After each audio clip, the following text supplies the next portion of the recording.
ভাই আপনি সাকিবের হয়ে দাগি মুভিটা দেখছেন। আমরা জানতে চাচ্ছি আপনার অনুভূতি কি? একবারে জঘন্য সিনেমা ভাই। এরকম সিনেমা এটা তো নাটক ভাই।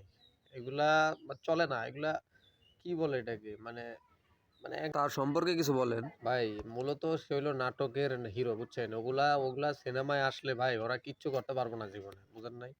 এখন যে নাটক করে অভ্যাস তারে যদি আপনি সিনেমা করতে দেন, হ্যাঁ কি জীবনে পারবো কন? হ্যাঁ একবারে ফালতু মুভি ভাই। তার মানে বলতে চাইতেছেন নিশো সিনেমা পারে না আর দাগি সিনেমা চলে না। আচ্ছা যাই হোক, বরবাদ সিনেমা দেখার পর আপনার অনুভূতি কি? ভাই মাথা নষ্ট ভাই। কি যে কমু এত সুন্দর মুভি এই মানে এই পুরা বাংলাদেশে পুরা ভারত তথাকথিত পুরা বিশ্বে তথাকথিত বিশ্বে এরকম সিনেমা ভাই বানানো হয় নাই। এত সুন্দর এবং এত চমৎকার